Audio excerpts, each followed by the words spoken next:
Hey guys, and welcome to the Leftover Culture Review, the only review show on the internet Alright, it's all a lie. I'm not the only review show on the internet. There's a bunch of others, but please don't tune out because today we've got something super exciting to talk about. It's an Apple product. It is the iMac G3. I was super excited about picking up this computer simply because I couldn't get the emulators to work. But there's so much cool stuff to check out on it. And I'm talking about productivity software because sometimes I get things done, just not my homework, as well as a whole bunch of classic Mac games, and of course, it's just a really classic Macintosh operating system. Everything makes a noise. I really love it. So come on, come back to the year like 2001 with me. Let's look at the iMac G3 and why it might be really fun for folks like me, folks like you, to check out now in the year whenever you're watching this video. Cheers.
So like I said, I picked up my iMac simply because I couldn't get the emulators working. There's some really clever people out there. I'm sure all of my audience sit within that bracket. It's not a hard emulator to get running. I just don't have the time, the patience, or the concentration? Patience. I don't have the patience. I don't have the patience to get it working. This device, this whole computer cost me about 80 bucks. That includes like the keyboard and the mouse. That includes getting it posted from halfway across Australia. So I was really excited about the price point this computer came at. I was really excited about some of those applications that I was able to check out through it. So that is one really big reason for me why it was worth owning an iMac G3 in the year 2017. So it's probably no surprise that I really enjoy video editing. It's something I do every day, and it's also a reason why I probably never get my videos out on time or in a really timely fashion, because I spend so much time working on them, and there's still issues and errors. So thanks for calling me out on those, by the way. I really love it when people let me know I've screwed something up badly in the comments. I just wish there was a way for me to see those comments before I publish the video, but I always really appreciate it. But I do spend every day I'm editing video. So to go back in time and play with the video editing software that was available to folks in the 90s and the turn of the century, the very first Final Cut Pro, the Adobe Premiere, Adobe After Effects, there are some really cool applications that were starting to come out over here on the iMac G3 on those early Apple systems, and it's really fun for me to go back and explore just what people had available to them. That's essentially the reason why I bought an iMac G3, because I wanted to check out some of those old school video editors. Of course, the video games were also a really big reason why I really enjoyed playing with this iMac, especially with young kids around. It's really easy to play those classic Macintosh video games, but a really big draw for me were those activity center style games. A lot of that stuff has been moved over like into the App Store. You can download apps that do that sort of stuff, but it just doesn't have the same level of quality for the most part. So I was really excited about buying the iMac G3 and checking out some of those like early activity center games, the Fisher-Price games, Magic School Bus, those sort of games that I remember playing as a kid, and introducing my own children to that sort of gameplay. And this is such an easy device to use. I've used DOSBox a little bit in the past to emulate old DOS games, but you're playing in a window, you're going through DOSBox, the mouse is a little bit more complicated because there's two buttons. I mean, not a deal breaker, but the Apple stuff is just so easy to use. I was really excited about bringing this computer home and just introducing people to it.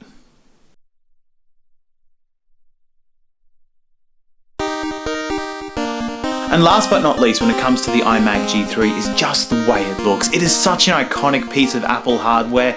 It's basically like the 90s all rolled into one computer, made for me, made for this games room. When I purchased the iMac G3, I really thought about how it would look sitting up there on my computer table next to my old CRT TVs, Dreamcast wedged in underneath.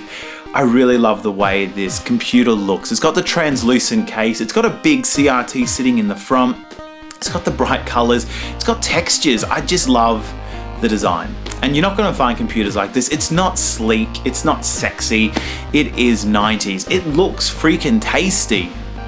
For anyone who didn't know, obviously the 90s was all about things that look tasty. That's how you can sum up the 90s. That's how I sum it up to people. Even listening to the sound effects for the Mac OS 9.1, it sounds so crunchy, there's so much texture to everything. I just really enjoy the time period and the era. It's super nostalgic. So the computer itself, really gorgeous, but that mouse and keyboard, a really fun and easy to use system. The keyboard is super solid, really weighty, and I just love the way it looks. It's plastic, but it doesn't feel cheap. When I'm editing video on my iMac G3, which doesn't happen often, there's only 64 megabytes of RAM, I'm working on upgrading it. But it makes me feel kind of professional. I really like that ego boost when I'm using a computer. When you feel like what you're using is a quality product, it makes you feel kind of special deep down. So that's one thing that I really take away from the iMac every time I use it, is that even though it looks cute and colorful and it's trying to look really trendy right at the end of the 90s, it still feels like a really quality product, and the games and the applications, everything's worked really well for me so far. And look, the software that's available for this system right now, it's everywhere. It's so easy to find abandonware when it comes to Windows stuff. It's just as easy to find it for the Mac.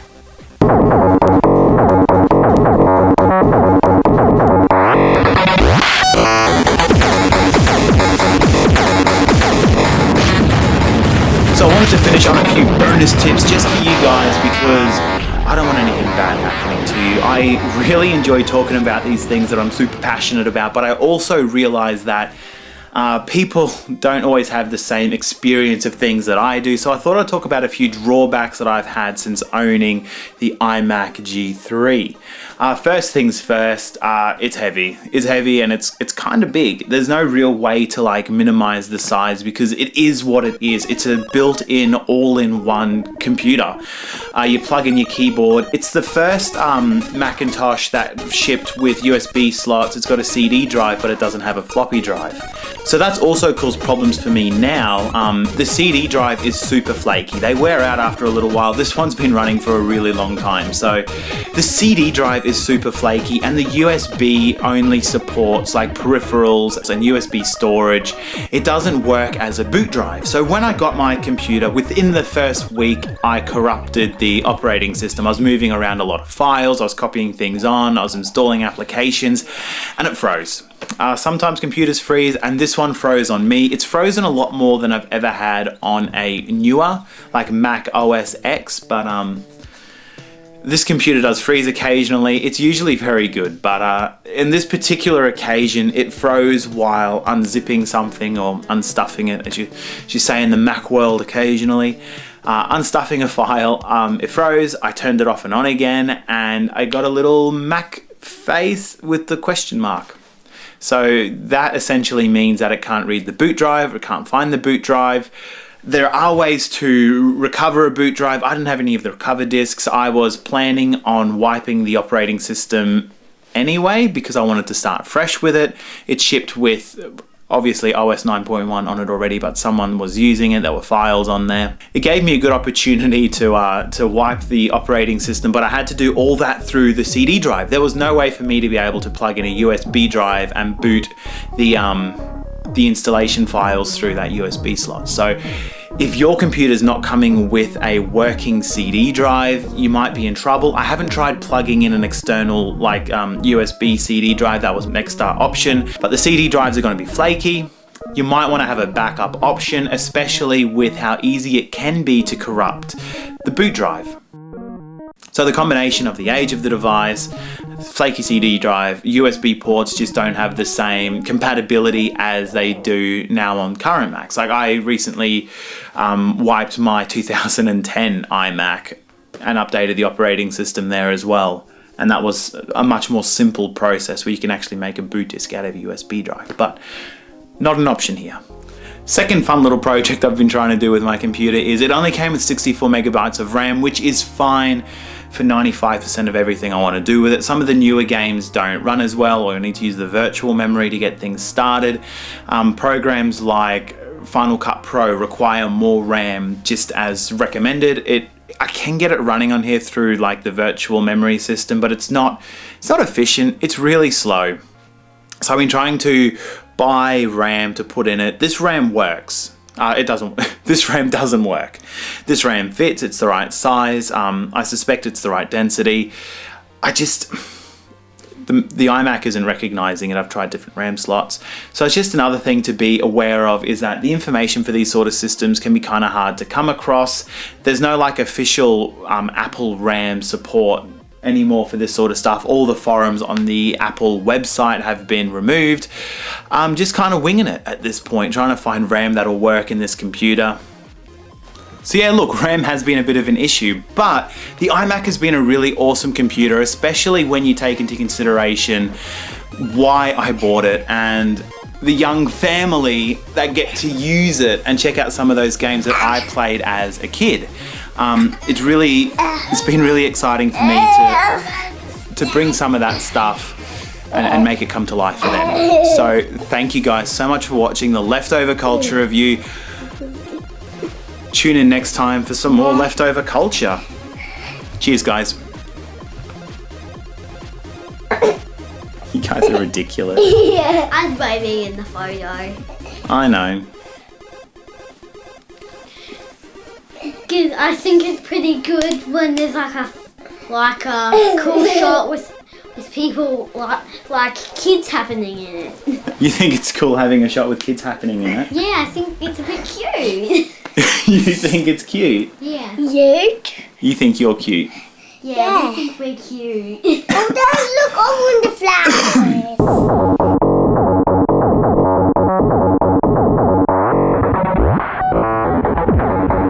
Download the Bruiser video game, Mall Madness, for free. Windows computers only, but it's worth buying a PC for. You are Bruiser. You're playing as me, and you've lost your mum in the store, but you've got to get back to the meeting point before you get grounded. The only problem is everyone in the mall is out for your blood, so you need to blast your way through the mall, take out all your opposition, and then get back to the car as quickly as possible. You'll be basically living a day in my life. I can't think of a better present to get you guys. So the Leftover Culture Review video game, Mall Madness, over on the website. Check it out, Leftover Culture Review store. If you're dying to buy someone a gift, it's a great opportunity to do it. Cheers guys, thank you so much for watching the show, and I will catch you next time on the Leftover Culture Review.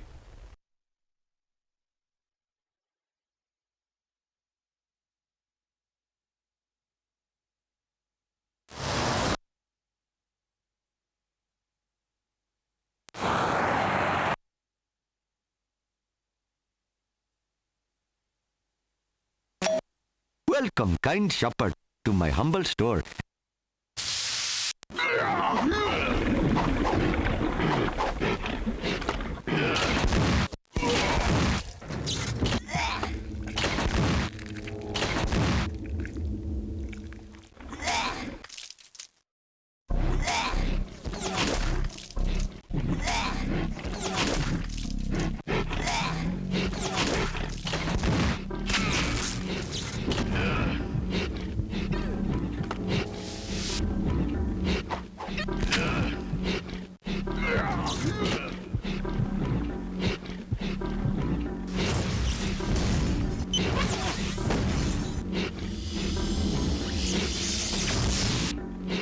Thank you. Come again.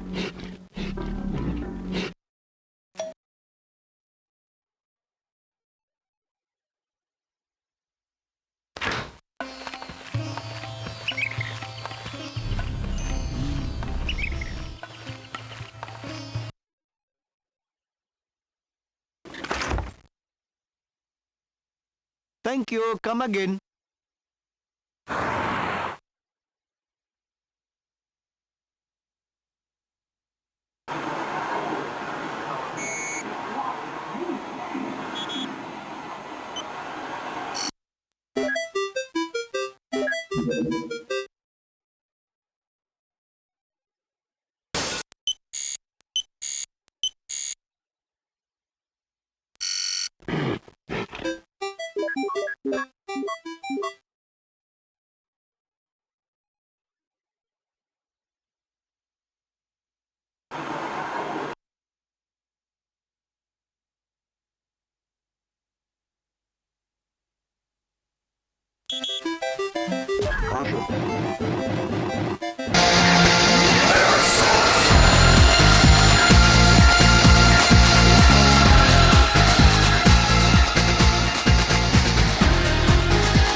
Let's go! My fault. I got it! Right. Ah! Right. Ah! Move!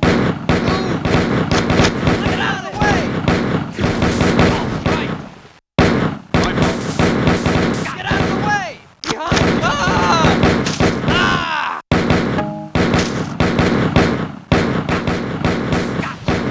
Ah!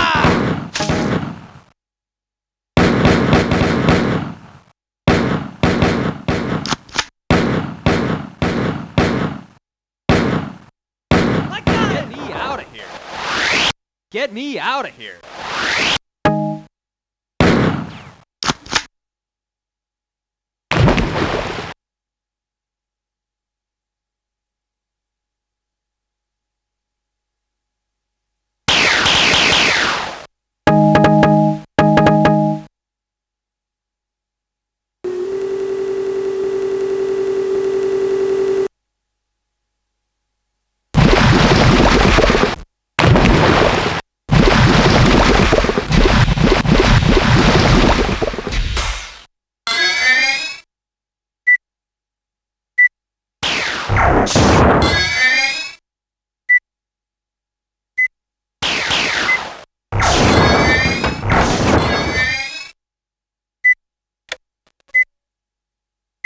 All right! Perimeter secured.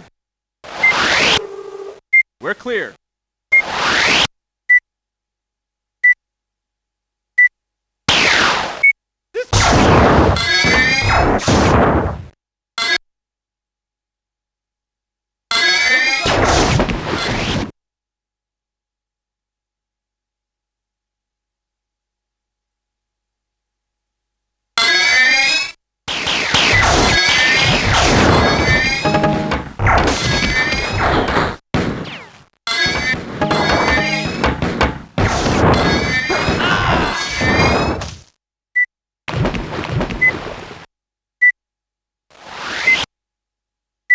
Take us up!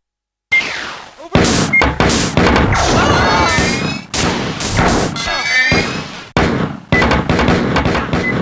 Take us up! We're clear. We're clear.